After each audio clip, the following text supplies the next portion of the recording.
After all, if Allah had blinded the multinational coalition, there would have been no need for Ali to wear the fearless prophet's PJs. Tabari and Ishaq. Among those who had gathered against him was Abu Jahl. He said, while waiting at his door, Muhammad alleges that if we follow him, we shall be kings over the Arabs and the Persians. Then, after we die fighting for him, we shall be brought back to life and live in gardens like those in Jordan.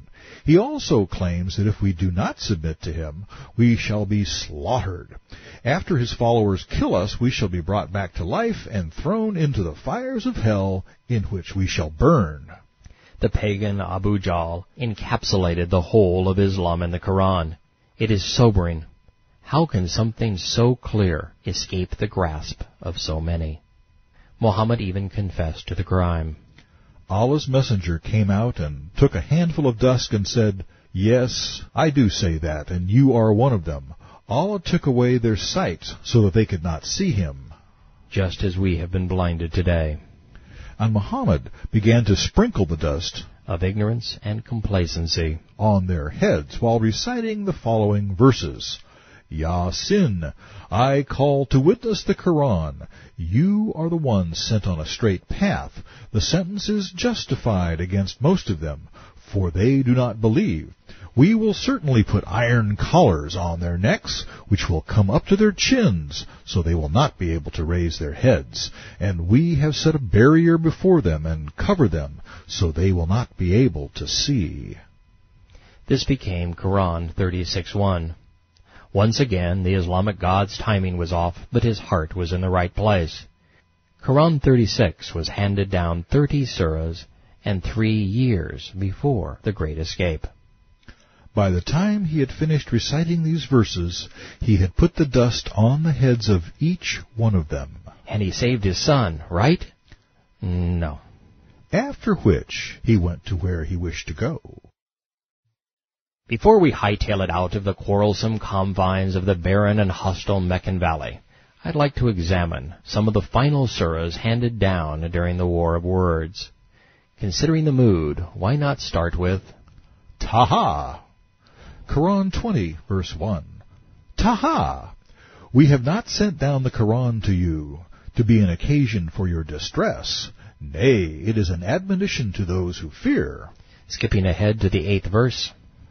Allah, there is no Ilah save Him. His are the most beautiful names. Contemplating the problem of replacing Ar-Rahman with Allah, a second translation says, To Him belong the most beautiful attributes. Quran 20, verse 9. Has the story of Moses reached you? An incredible question, since it has been replayed 10 times. The dark spirit seems to have contracted Alzheimer's. Behold, he saw a fire, so he said to his folk, Tarry, I perceive a fire. Perhaps I can bring you some burning brand, or find some guidance at the fire. Following this lame introduction, Allah manages to butcher Yahweh's meeting with Moses at the burning bush. Quran 20, verse 14.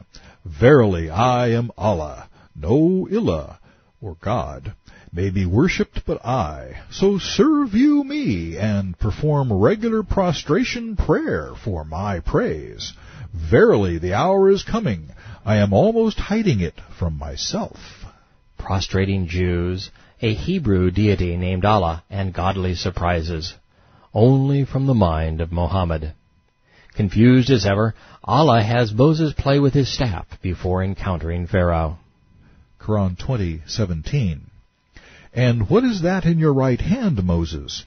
It is my rod, I lean on it. I beat down fodder for my flocks, and in it I find other uses. He said, Cast it down. Moses threw it, and behold, it was a snake, a serpent gliding. Allah loves snakes. Yahweh, however, had a different agenda. His goal was to free his chosen people from bondage. Yet liberating Jews didn't suit Mohammed's scheme. His problem was freeing himself from the pesky Meccans. Quran 20:24. Go to Pharaoh, for he has indeed transgressed all bounds. He said, Lord, open for me my chest, ease my task, and loose the knot from my tongue. Mohammed, not Moses, wanted these things. Next we find the prophet of doom putting his words into Moses' mouth. Quran 20:48. Verily it has been revealed to us that the penalty of doom awaits those who reject and deny. Acting more Meccan than Egyptian, Pharaoh challenged his tormentor's credibility, asking for some proof. But the surrogate Mohammed didn't have any. Quran 20:51.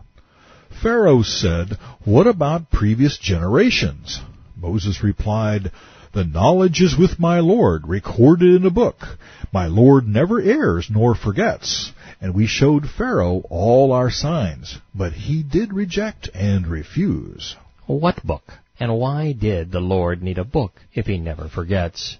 Then missing the point entirely, Allah has Pharaoh say, in Quran 20 verse 57, Have you come to drive us out of our land with your magic, Moses? Verse 60, Pharaoh devised his plot. Moses said, Woe to you! Forge not a lie against Allah, lest he destroy you by torment.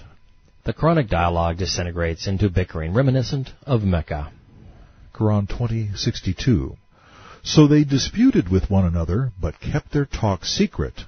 They said, These two are magicians. Their object is to drive you out of your land with their magic. They want to do away with your most cherished institutions, driving out your chiefs. So the magicians were flung down to prostration, crying, We believe in the Lord of Aaron and Moses. Pharaoh said, Do you believe in him before I give you permission? He must be your chief who has taught you magic. Be sure I will cut off your hands and feet on opposite sides. I will have you crucified on trunks of palm trees, so you shall know for certain which of us can give the more severe and lasting punishment. While every surah attests to the fact the Quran wasn't divinely inspired, some passages are more revealing than others. This one is a real prize. Crucifixion was invented by the Assyrians, but not until 500 BC. Moses returned to Pharaoh in 1200 BC, which makes this Quranic conversation impossible.